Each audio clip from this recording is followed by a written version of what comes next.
Hello and welcome to the ICT Pulse podcast. I'm Michelle Marius, your host and the editor and publisher of ICT Pulse, the online platform where we discuss ICT issues from a Caribbean perspective. Continuing with our Know Your Neighbours series, we'll be focusing on Martinique. Located between Dominica and St. Lucia in the Eastern Caribbean, Martinique is an overseas department of France. To give us some insight into Martinique and its ICT and technology landscape, we have Matthew Cowan, who was a guest on our May community chat. However, Matthew has been living in Martinique for over a decade and is a founder of dgtalfutures.com, which seeks to help small businesses across the Caribbean to develop and implement their digital transformation strategies. And he's also the author of The Future is Digital newsletter, which is an excellent read. Matthew, welcome back to the ICT Pulse podcast. Hello, Michelle. Thanks for having me back. Okay, so to get us started on the topic, which is Martinique, can you just give us a quick overview of the country, its population, economy, etc.? Yeah, absolutely. I mean, so as you said, it's situated between Dominica and St. Lucia. It has around 380,000 in terms of population, which is actually, slowly. There's a small amount of emigration, so the population is diminuing slowly over the last 10, 15 years or so. Like much of the Western Hemisphere, we have a population which is getting older in real terms. And obviously the life expectancy is actually pretty much on par with what you see in Europe as well. So in terms of economy, I mean, Martinique is about 30% of its active population is employed by government services because, as you rightly said, it's actually an overseas territory. So it's no longer a department. I mean, Martinique actually voted to change its structure, so it has a certain amount of extra autonomy based on Guadeloupe, which is still actually an overseas department. So in terms of its IT infrastructure, it's pretty much on a par with what you spoke about with Guadeloupe. We have all the same large players like Orange, SFR, which is obviously an old Vodafone business, and Canal Plus is actually quite implemented, running internet services. Martinique has a fibre network which is around the entire island. But actually, fibre to the home is not quite deployed yet. There's only a few places in the centre of Martinique, which is where the most of the population lives. So Fort-de-France is the capital city with around 100,000 people, and fibre is being dragged to the houses in that area. And a little bit further north, the deployment is set to take the next 4 or 5 years, and to fibre pretty much the entire island. So the island is hilly. It's mostly mountainous, but it's actually served pretty well with internet services. With I think the lowest grade you get most of the time is around 8 megabits. And where it's really difficult to get services, there are a number of satellite-based services or sometimes radio-based services that provide internet. So most people on the island can have access to the internet fairly easily, either through a landline or through a telephone system as well. Mobile phones are actually very much in vogue, and something like around 200% of the population in French West Indies have a mobile telephone subscription. So mobile phones are very widely deployed, and it counts for something like around 52% of the total internet traffic on mobile services. Wow. So 200%, I mean, that does suggest, though, that people are walking around with two phones. A lot of people are walking around with two phones, or at least more than one phone. Is it because the off-network and the on-network charges, there's still a wide disparity? So it's cheaper for you, or it is more economical for you to have a mobile phone for the main networks and call people on the network on the same network with one phone? I think it's a mixture of several things. You've highlighted a couple there, which is very true. But there's also this separation between work and personal Okay. lifestyles.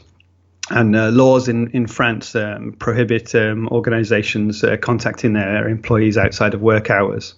And Wow. so what many people do is they have their personal mobile phone and then they have a work mobile phone. And so yes, lots of people actually do walk around with two mobile phones. I've got quite often in meetings where there are two, sometimes three phones on the table in front of me, and that's kind of life here as it is. It's just one of those things. I think it's a quirk of the local circumstances. And obviously the laws surrounding communications. Okay, well, since you brought up this whole issue of quirks, tell us more about what might be some of the quirks. As you, in prepping for the session, you would know that at least I want to talk about business and doing business in Martinique, and to help probably prospective entrepreneurs or entities who currently are outside of Martinique who might want to do business in Martinique. And it might be useful to understand what might be some of the quirks and idiosyncrasies of life and doing business in Martinique, of which people ought to be aware. Yeah, so Martinique, I mean, is an associate member of the OECS since 2015, and Guadeloupe joined this year. I believe it was the signing ceremony happened. So the OECS is there to promote collaboration between the different islands and different countries. And obviously, Martinique, Guadeloupe, and French Guiana are France, and so in some respects, what there is an agreement between the Caribbean and France in a way, although it's not quite as simple as that. So some of the idiosyncrasies are obviously the language.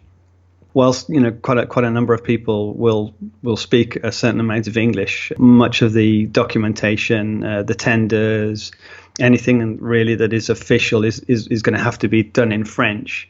Obviously, contract law is going to be different as well, because French contract law is very much a construct of French idiosyncrasies, but also European idiosyncrasies. Yes. And so you need to be very much aware of things. For example, this blockage of being able to contact your employees outside of work hours, outside their contracted work hours. So it's so these are things that really need to be understood and looked at. As I said, the working population, around 30%, is employed in public sector work, and obviously public sector work is really the big driver of the economy locally. And the problem with obviously public sector is that kind of accelerates and slows down, not always just for financial reasons, but sometimes for political reasons. And so you need to be very much aware of what is going on, particularly if your business is exposed to things that concern public services. And so really the language is the biggest thing, and it's the biggest problem, I think, for the French West Indies working throughout the Caribbean as well. Okay. Interesting. But it's definitely true. I've been to Martinique a couple of times, and I do think, though, that not very many people speak English, or probably speak English well enough for you, if you are a non-French speaker, to conduct business or transactions successfully. So one really has to be somewhat proficient in the language to move around successsily. I think so, and I think you need a certain amount of knowledge of how things work. The islands have all their idiosyncrasies and the way they work, and Martinique is very much like a lot of the islands in the Caribbean, whereby people that know each other tend to work with each other, and this kind of thing, which is all pretty normal stuff. But obviously the European and French financial, political, and legal status really does make a difference, and I think it's something that really has to be investigated. And it's risk assessed is essentially all it is. You need to assess the risks of that, and business can be done. There's no problem. Obviously, we work on the euro as well. The currency is euro. It's not It's not any other currency. Some businesses will accept in US dollars. Some may not. Other currencies that are perhaps, like the Eastern Caribbean dollar, might be a bit more difficult to work with. But obviously, a lot of the islands are pegged to the US dollar, and so there are possibilities to do that. I know locally, for example, a local supermarket, visitors that are here, if they don't have euros on them, they can literally pay with the US dollars in cash, and it will be accepted. So there are possibilities, and there are some openings. There was also a project called the TEECA, TEECA, which was developed by the Chamber of Commerce in Martinique and through the OECS, and they've set up an office in Castries in St. Lucia and also in Fort-de-France in Martinique, literally to help businesses that are in the Eastern Caribbean to do business more closely with Martinique, and also help Martinique businesses do business more closely with the Eastern Caribbean. Mm-hmm. So there are projects, there are initiatives that are going on, and it's good to see that. Okay. Actually, while you're talking, and it's a good thing that you mentioned about, I guess, TEECA, because there are two things that I wanted to ask about the economy. What is the main contributors to the Martinique economy? Okay, so the main contributors essentially are something like around 40,000 enterprises, which look after pretty much about, I think it's something like about a third of the economy, and around the rest is mostly public businesses. Sorry, I think I've got that the wrong way around. I think it's 60% private and 40% public anyway. So the services sector is really the biggest sector, something like around 60% of that. And then the rest of the businesses are pretty much occupied by agriculture and construction and energy and so on and so forth. But essentially, it's a services sector. We have obviously quite a lot of banana production and exportation into Europe, particularly in France, obviously. There's sugarcane as well, but most of that is used for rum, and some sugar production for sale locally. And things are mostly around obviously tourism and services supplying obviously the public sector and so on and so forth. Okay, and I guess the other question that I wanted to ask, or probably for us to explore a little bit more deeply, is how open is Martinique for doing business? I guess TEECA seems to be trying to help businesses to navigate the waters, both for Martinique businesses to do business outside of Martinique and for businesses outside of Martinique to probably consider having a presence or developing strategic partnerships with businesses in Martinique. No, it's a very good question. I've been here since 2004, and I've seen quite a change in attitudes to outside businesses coming in and working in Martinique or working with Martinique. I think business is much more open to the possibilities, knowing that some islands probably have expertise in areas where Martinique perhaps doesn't, but I think it would always be for a reciprocal benefit, where Martinique could help other islands in their way, and we do see some cross trade going on. For example, I think one of the oldest distilleries in St. Lucia was purchased by a Martinique company, and they've really brought it back online. It was about to pretty much fail. And so there are initiatives, there are things going on, and I don't think they're particularly closed, but obviously there has to be mutual benefit. Understood. Okay, so you are the founder of Digital Futures, and so you have had, I guess, somewhat of your own entrepreneurial journey. Can you share some of that with us, but also give us some insight into what it's like to be an entrepreneur in Martinique? Right. Yeah. So I was working with a company which is a services company. So we're providing IT services, and I was working as a technical consultant essentially. So analyzing needs, and then obviously trying to develop solutions to those needs. Worked a lot with the government sector, obviously, because of its position financially in the economy, but also a lot in the private sector, some of the small businesses around. And I've seen a change in the way IT had been progressing over the years, more towards higher up on the stack, rather than looking at infrastructure or looking at operating systems and applications. It was more about the use of those applications and how we can really benefit from deploying applications and properly integrating and using those applications, and what the benefits are for a business. I think previously we would sell servers that had faster processors, bigger disks, and more memory, and so on and so forth, and that was enough of an argument to sell, and it was enough of an argument for a business to want and request that change. I don't think that's the case anymore. I think that's completely changed. And now businesses need to understand, okay, if I have this system, how is it going to benefit me in a business sense? So I started looking at understanding that at a more fundamental level, and I worked on a master's degree with a Parisian business school, one of the most reputed in the world, ESSEC Business School, and I completed a master's degree in operations management. And operations management really is about looking throughout the entire company in a transversal way, understanding how a business does operate.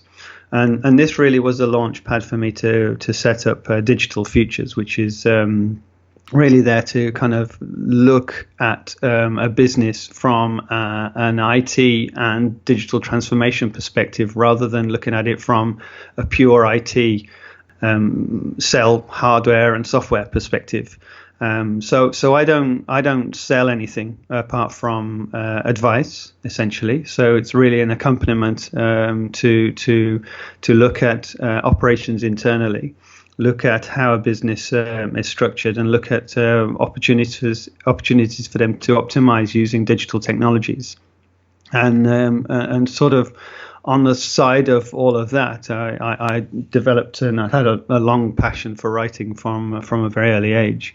I developed a newsletter which is called The Future is Digital. And the idea of the newsletter is really to talk about strategy, talk about things that I'm seeing and the changes that are happening in the business, and also give some step-by-step practical guidance in some areas. So recently I did an article on gaining value from a basic data set. And the example was a bit silly in a way, but it didn't really matter, because it really illustrates that even with some basic data, there are some quite deep insights that you can get out of that data. And although I'm not a data scientist, there are some basic things that are simple. A manager in a business could look at and say, oh, I've got this database of sales, for example. I can export this data, clean it up, tidy up, and I can start cutting this data in different ways. And maybe that can help me understand a bit better the way my sales are structured. And maybe that could give me some ideas of what I could do to develop other strategies, and so on and so forth. So this was really the idea behind that newsletter, and it's more of a support for the consulting side of the business, and the consulting side of the business is a bit of a support for the newsletter, essentially. So yeah, I set that up. Setting up a business in Martinique, in a word, complicated. Oh my goodness. Well, it's I don't know. I think there are places in the world where you can kind of set up a business in a very short period of time, and the laws are fairly flexible. In the French West Indies, because of French business law, it's actually quite complicated. From end to end, it took me over 3 months to actually get the company registered, to get a number. And then it's taken me another couple of months to get all the tax business sorted out. And to be honest with you, I'm still not sure I'm fully compliant at the moment. But that's not entirely my fault. That's the way the system is, and you kind of have to move forward. Come across a barrier and then get over that barrier and then wait for the next barrier and get over that barrier. So it's actually been quite difficult in that respect. But it's been extremely educative. I've learned a lot about French law, French business law, French tax law. Right. And obviously French accounting principles, because they're not entirely the same as UK accounting principles, which again, it's all fairly normal stuff. Right. So it's been an excellent learning experience, and I think that experience is something that I can apply in my consulting, because I've got that bridge between IT and the central business. Understood. Actually, and I in having such difficulty in just setting up the business and getting the paperwork and so on in order, I wonder whether or not it is because French law and the procedures, etc., are written for established operations, or whether or not probably one would go through like a lawyer or some sort of agent who could help you to set it up, as opposed to, maybe an entrepreneur or somebody who's really just bootstrapping a business and you have to do everything yourself. Yeah, I mean, I'm on the bootstrapping side of the business, so I decided to do that, and that was a conscious decision I took, and I knew it would be difficult to do that, but I felt that there was a lot for me to gain out of that over the long term. A business that wants to set up quickly can have just exactly what you've said. A consultant that can do that for them. An agency can set up their business, they register them, get them all compliant with tax, and obviously for a fee. And they can also expedite the process through the various authorities faster than somebody bootstrapping like I did. So it is definitely possible to do it much quicker than that, and there's no reason for it to take as long as it did. But to me, there was an opportunity of a learning experience at the same time, and so I did that. Understood. And as you said, just that whole experience, just give us some insight into e-government, because here it is, you're trying to set up a business. Is it a question that you have to be working with reams and reams of paper and taking it from one office to the other to get it stamped, to bring it back, and so on? Or are certain things you can do online, or that at least some of the processes it has been streamlined in such a way that facilitates, smoother processing, although it could take some time? I would love to say that it was streamlined and it was digitized in a maximum way. The unfortunate truth is it's not. It's a long way away from that. It was literally downloading PDFs.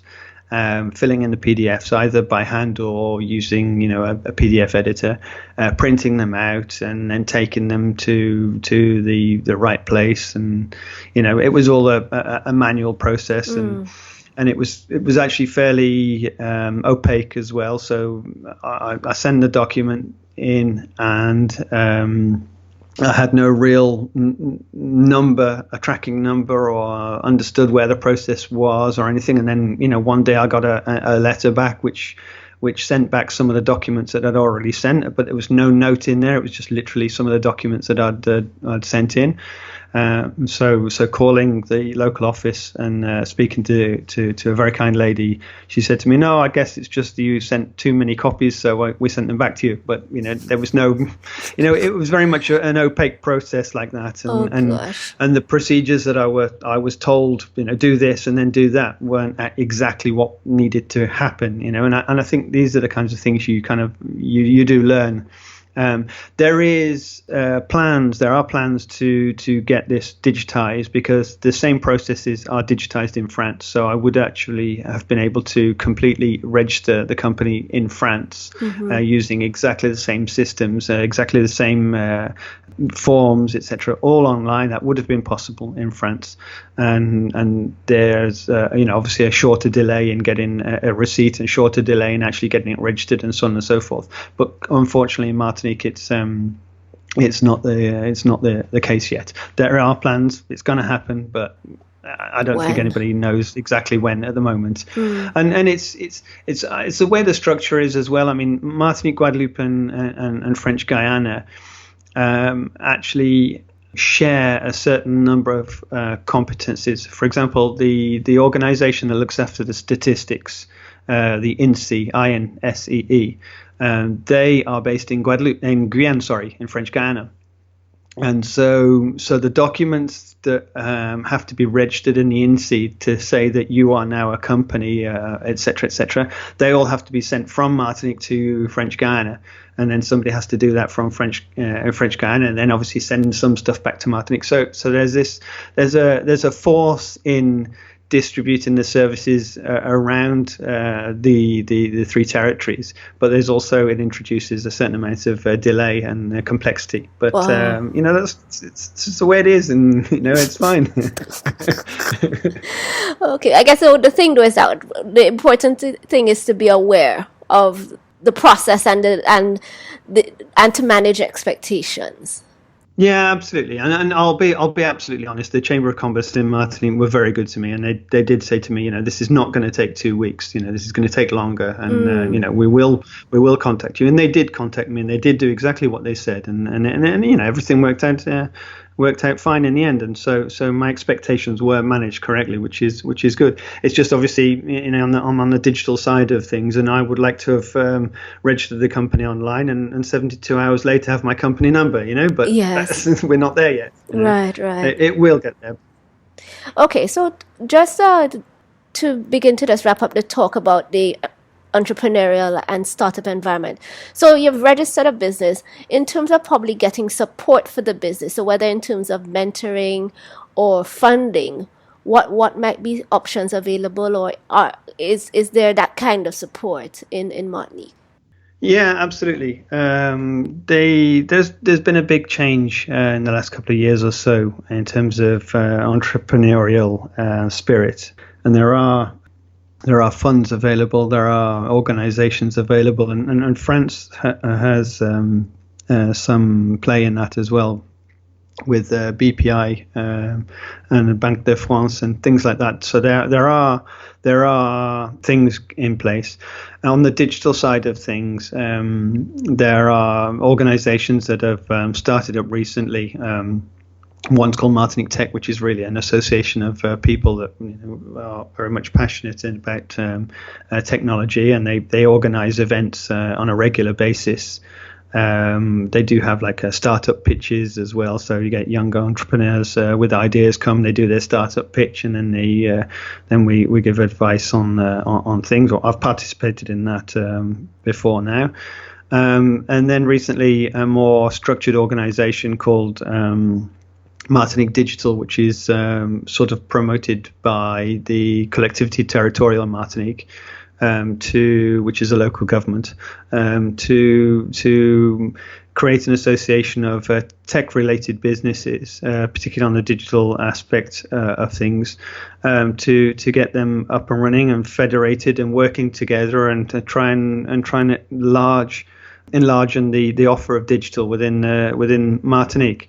They have also given grants, something like up to €5,000 for any project which is has digital as a central theme, to pretty much any business that wants to do some kind of digital implementation within their business. And that's just a straight grant as a form to fill in, and they will send you €5,000. So that's good. And they're trying to structure that further to give even more money. And by the end of the year, at some point by the end of the year, they'll have grants of up to €10,000.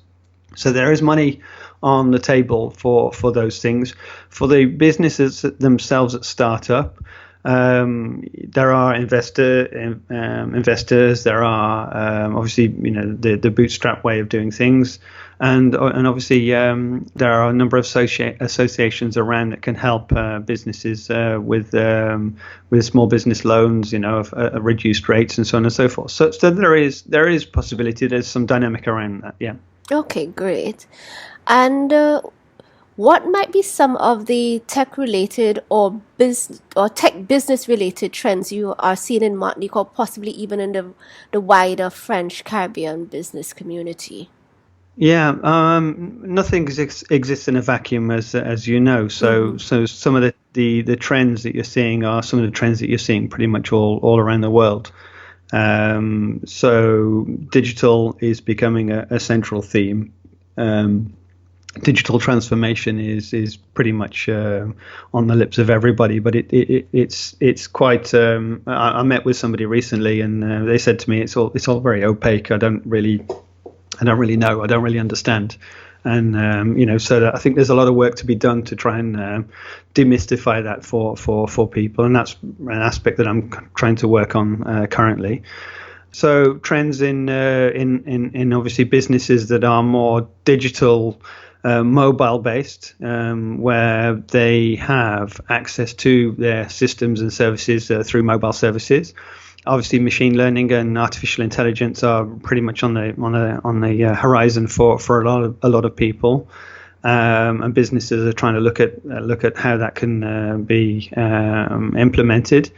Again, this is all experimental at the moment. Blockchain is obviously something that people are very much trying to firstly understand, but also see how that can help in their own businesses on a perhaps a smaller scale, and just general implementation of IT systems that are more thoughtful, rather than IT systems that are just bigger, faster, better than previous IT systems. And I think that's a big change I've seen, is that decisions are being made in terms of purchasing not just on the basis of it's the new version and it's faster, but it's a new version, it's faster, but how does it integrate? How can I get data out of it? How can that help me become more efficient? How can I do X, Y, and Z?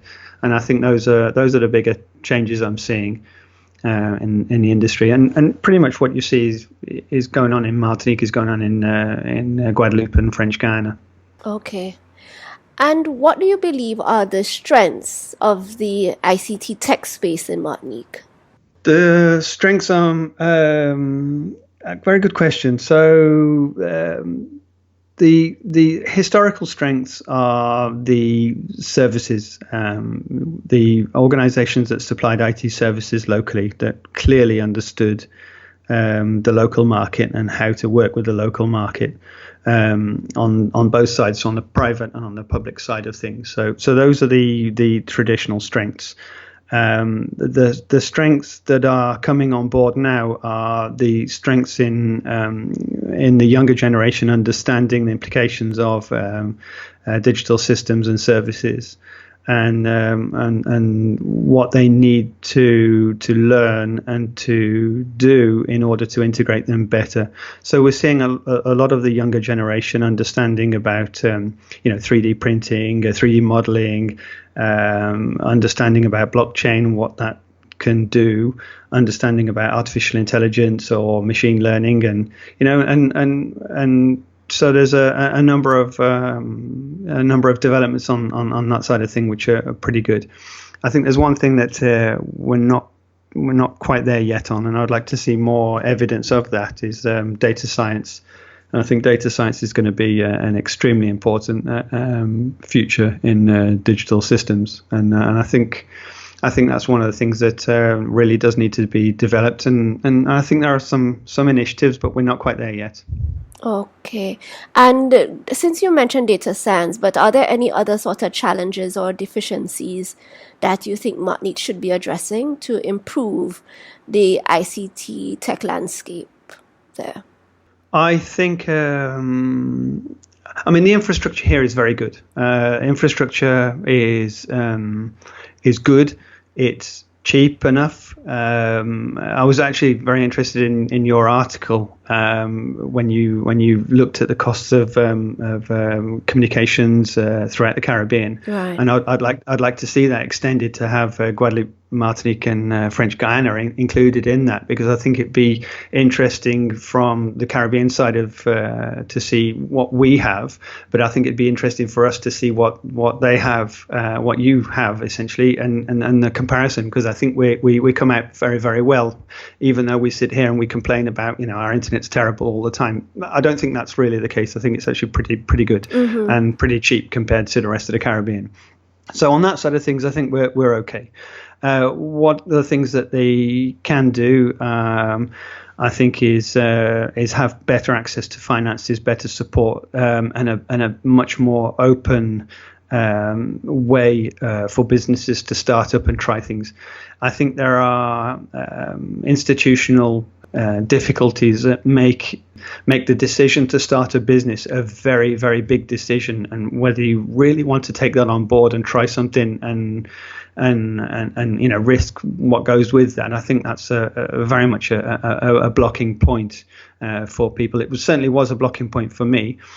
And I think once you get over that, that's okay. But I think we could develop much more of an entrepreneurial spirit if things were a bit more open, and we could start something up, fail, start something up again, fail, start something up again, and then perhaps that would succeed, and that would be a net win rather than a net loss.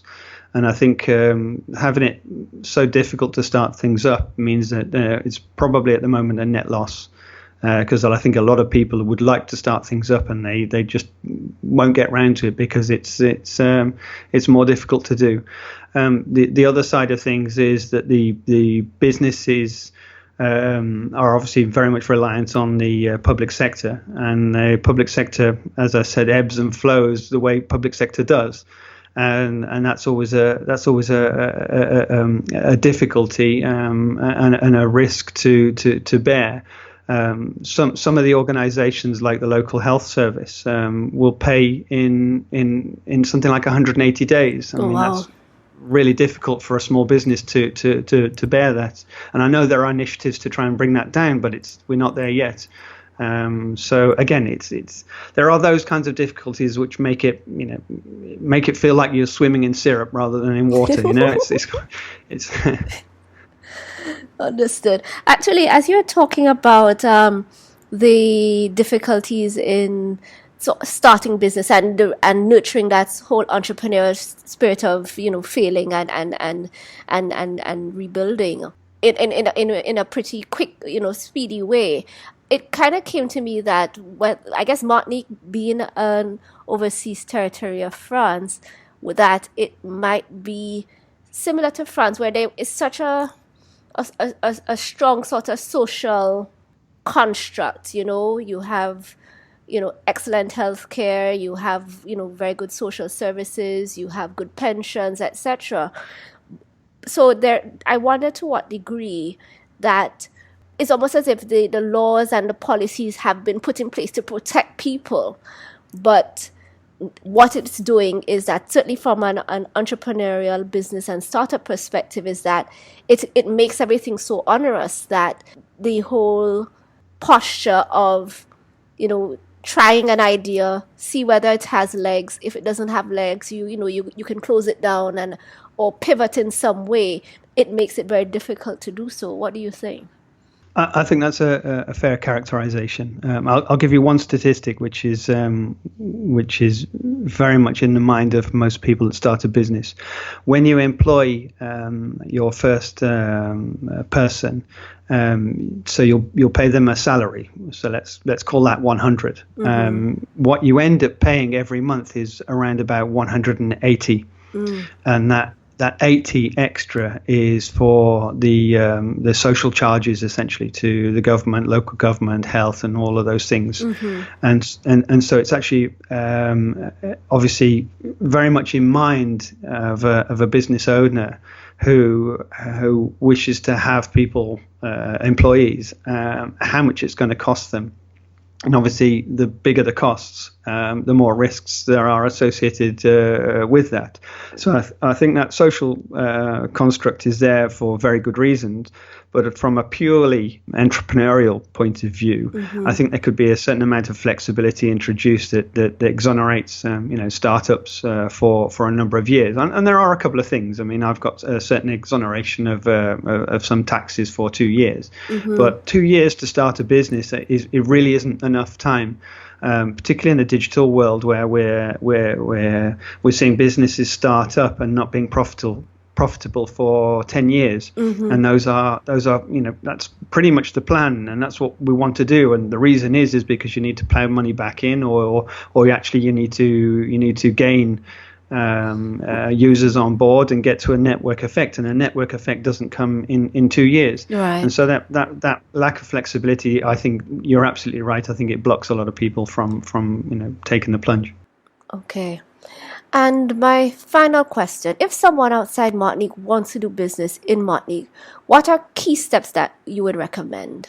We spoke about, I guess, a language barrier and so on, but for whatever reason they decide to bite the bullet, what would be the key steps? The first thing to do would be to call the Chamber of Commerce Martinique. There is a group that's dedicated to working outside of Martinique, helping organisations that wish to do business in Martinique. The second thing I would look at is what the TICA systems and what the OECS can help with, because again there are initiatives, there are possibilities, and I think with those three things on board, I think you go a very long way to solving some of the initial problems. And I think there is plenty of scope for business in Martinique. We're not a poor nation, and there is lots of opportunity here for people, but obviously you need to understand how it ticks, really, and I think that's what I would do. Excellent. So Matthew, thank you so much for joining us once again, and I mean this was just a very useful discussion, because as you can appreciate, for people who are native English speakers, trying to understand some of our neighbors in the Caribbean is a challenge with the language barrier, and more so the difficulty in just how, in terms of culture, customs, mores, and the like. So I do think that, people will get considerable use and benefit from the insights you have shared. Well, that's good. I mean, if anybody wants to speak a bit further, then obviously I'm available for any discussions, and if I can help, I'm more than welcome. The newsletter can help as well, because obviously some of it I write from a Caribbean perspective, some of it from a local perspective. So there are sometimes some insights in there as well. That's it for today's episode. Thank you so much for listening to the ICT Pulse podcast. You can find links to some of the things we talked about on our website, ict-pulse.com.